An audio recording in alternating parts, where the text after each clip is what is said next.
Welcome friends. अब हम cost and works accounting 2 का क्वेश्चन पेपर पैटर्न और प्रीवियस ईयर का क्वेश्चन पेपर डिस्कस करेंगे। ये जो क्वेश्चन पेपर देख रहे हैं आप स्क्रीन पे, ये प्रीवियस ईयर का क्वेश्चन पेपर है, सावित्रीबाई फुले पुणे यूनिवर्सिटी पुणे का। यहाँ पे देखिए पैटर्न बहुत सिंपल है। Question number 1 objective type question रहेंगे, filling the blanks and match the pairs. Then question number 2 short notes है।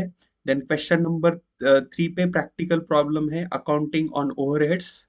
Then accounting absorption of overhead पे 4th नंबर का प्रॉब्लम है। ठीक है, इस तरह से दो प्रॉब्लम्स है 15 मार्क्स के लिए, और बाकी थ्योरी बेस्ड क्वेश्चन है। तो पहला क्वेश्चन यहाँ पे आप देख रहे हैं, क्वेश्चन नंबर 1, इसमें first fill in the blanks है। First question filling the blanks में कहता है कि normal bad debts is an example of dash overheads. तो जो बैड डेब्ट्स होते हैं नॉर्मल कोर्स ऑफ बिजनेस में, जो बैड डेब्ट्स होते हैं, ये किस ओवरहेड्स में आते हैं? तो जो नॉर्मल बैड डेब्ट्स है वो सेलिंग ओवरहेड्स में आते हैं, इसीलिए ऑप्शन बी यहाँ पे राइट आंसर है। Okay, normal bad debts is an example of selling overheads.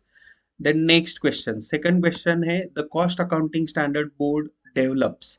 इसमें ऑप्शन है cost accounting standard, financial accounting standard, reporting standard. So obviously आप लॉजिकली भी यहाँ पे आंसर देख सकते हैं कि cost accounting standard boards develop cost accounting standards. तो यहाँ पर भी यहाँ पर option A is the right answer. Then next question कहता है overheads are absorb on the basis of absorption, और ऑप्शंस में rules, policy, rates, procedure. C, overheads are absorb on the basis of absorption rate. जो भी absorption का rate है, on that basis overheads are absorb. Then next question कहता है in activity based costing system cost dash is like a cost centre. C, activity based एक innovative costing method है जिसमें एक पूल क्रिएट किया जाता है। एक्टिविटी बेस्ड हम कॉस्ट असर्टन करते हैं एंड देन उसका प्रोडक्ट वाइज कॉस्ट अलोकेट करते हैं। तो इन activity based costing system cost pool is like a cost centre. ठीक है, कॉस्टिंग में दो बेसिक कंसेप्ट है, cost unit and cost centre.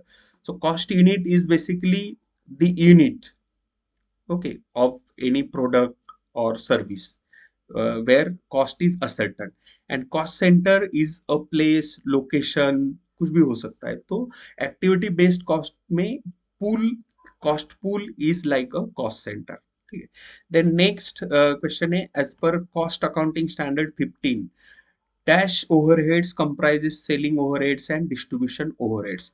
तो देखिए as per cost accounting 15 marketing overheads, ये जो कंसेप्ट है marketing overheads comprises selling overheads and distribution overheads. ये आप लॉजिकली भी आंसर कर सकते थे क्योंकि मार्केटिंग ओवरहेड्स में ही selling overheads and distribution overheads आएंगे। ठीक है, देन नेक्स्ट क्वेश्चन कहता है dash overheads vary with the volume of output.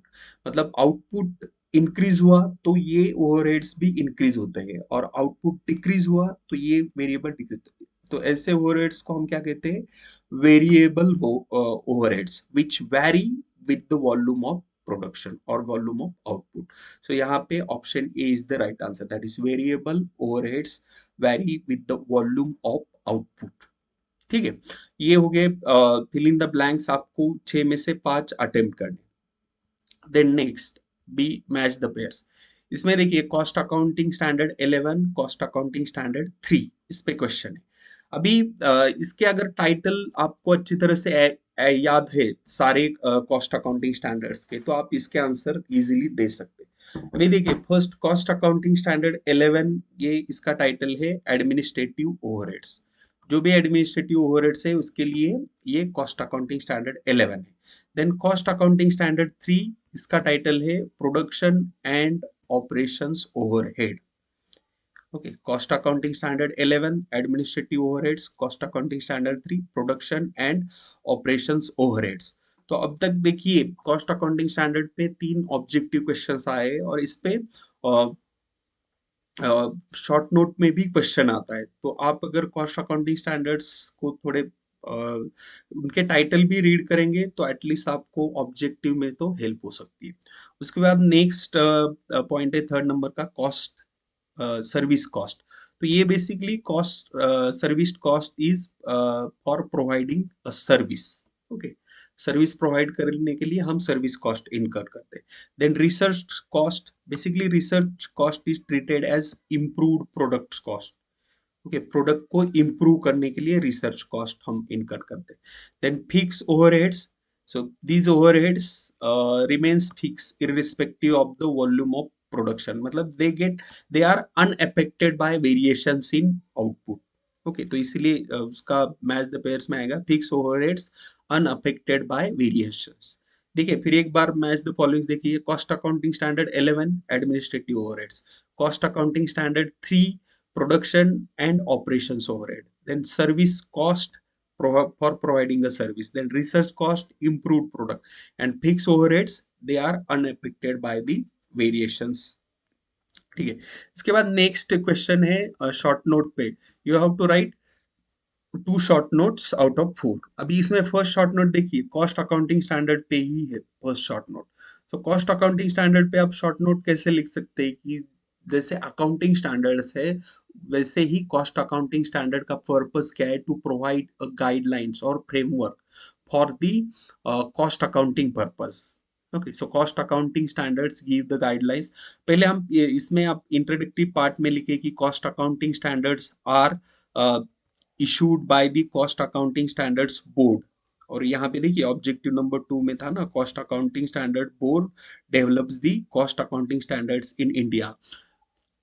और इसका जो आईसीएमए का इंस्टीट्यूट है, सीएमए अभी कॉस्ट एंड मैनेजमेंट अकाउंटेंट कहते हैं, ये पहले आईसीडब्ल्यूएआई था। तो ये जो है कॉस्ट अकाउंटिंग स्टैंडर्ड्स आईसीडब्ल्यूए के थ्रू इशू किए जाते हैं, बट उसके लिए उन्होंने कॉस्ट अकाउंटिंग स्टैंडर्ड्स बोर्ड बनाया है। तो ये इंट्रोडक्टरी पार्ट में लिखिए। देन उसका पर्पस क्या है कॉस्ट अकाउंटिंग स्टैंडर्ड्स का, कि टू प्रोवाइड द गाइडलाइंस और rule for the preparation of cost sheet or the to identify the cost with various cost centres. इसलिए मतलब बेसिकली कॉस्ट अकाउंटिंग के लिए गाइडलाइंस प्रोवाइड करती है कॉस्ट अकाउंटिंग स्टैंडर्ड्स ऐसे। एंड देन आप एक दो चार कॉस्ट अकाउंटिंग स्टैंडर्ड के टाइटल लिख सकते हैं, जैसे यहाँ पे कॉस्ट अकाउंटिंग स्टैंडर्ड 3 का एग्जांपल लेके बता सकते हैं कि cost accounting standard 3 gives the guidelines or rules regarding production and operations overhead and its allocation, okay, और इट्स एब्सॉर्प्शन। इस तरह से आप शॉर्ट नोट लॉजिकली भी लिखेंगे तो भी आपको इसमें मार्क्स आएंगे। देखिए कॉस्टिंग का जो थियरी पार्ट है ना वो बहुत इजी होता है, बट स्टूडेंट ये निग्लेक्ट करते हैं। तो आपको श्योर करना है कि आप सारे जितने मतलब शॉर्ट नोट्स है, 2 शॉर्ट नोट है तो आप दोनों शॉर्ट नोट लिखिए, श्योर कीजिए। आप 3 शॉर्ट नोट भी लिख सकते हैं। Okay, as a second. Then next, activity based costing. So again activity based costing पे question है, तो activity based costing is a innovative methodology in costing where uh, cost is ascertained for the specific activities and then it is ascertained to the product। so एक activity के लिए पहले cost ascertain की जाती है, then सी students costing का main purpose क्या है। कॉस्टिंग में जैसे मैंने इनिशियली बताया 2 कॉन्सेप्ट्स है, cost and cost unit and cost centres. तो अलोकेशन ऑफ कॉस्ट और determination of cost is the main purpose of the costing.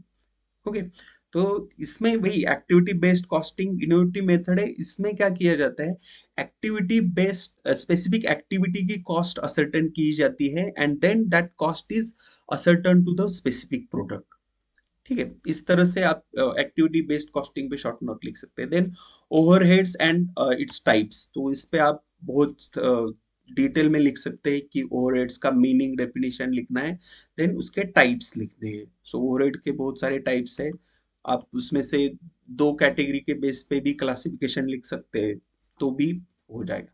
Then absorption of overheads, so how overheads are absorb, इस पे लिखिए। तो इससे related objective में आया था कि on the basis of absorption rate हम ओवरहेड्स एब्सॉर्ब करते हैं। ओके, इस तरह से आपको शॉर्ट नोट लिखने एंड देन आगे जो 2 क्वेश्चन है ये प्रैक्टिकल क्वेश्चन है अकाउंटिंग ऑफ ओवरहेड्स पे and absorption of overheads. Okay, इस पे क्वेश्चन है 15 मार्क्स ईच क्वेश्चन है। तो ऐसा पैटर्न है, आप इसे अच्छी तरह से अटेम्प्ट कीजिए, सारे क्वेश्चंस। थ्योरेटिकल पार्ट जो है इस पे भी फोकस कीजिए, क्योंकि 20 मार्क्स का थ्योरी पार्ट है, आपका 20 मार्क का प्रैक्टिकल। और ये क्वेश्चन आप अटेम्प्ट भी किए, मतलब अकाउंटिंग फॉर ओवरहेड्स पे क्वेश्चन नंबर 3, तो भी आपके कुछ एटलीस्ट हाफ मार्क्स तो इजीली आते हैं। Okay, thank you friends, thanks for the watching. And अगर वीडियो अच्छी लगी हो तो शेयर जरूर करना, और लाइक भी कीजिए वीडियो को। एंड आपको अगर कॉस्टिंग 3 के लिए कुछ डिटेल में विथ एग्जांपल्स अगर इलिस्ट्रेशन चाहिए, मतलब लाइक मार्जिनल कॉस्टिंग पे या बजटरी कंट्रोल पे डिटेल में आपको अगर वीडियो चाहिए, तो let me know in the comment section. And all the best to you for your examination. Thank you friends, thanks for watching.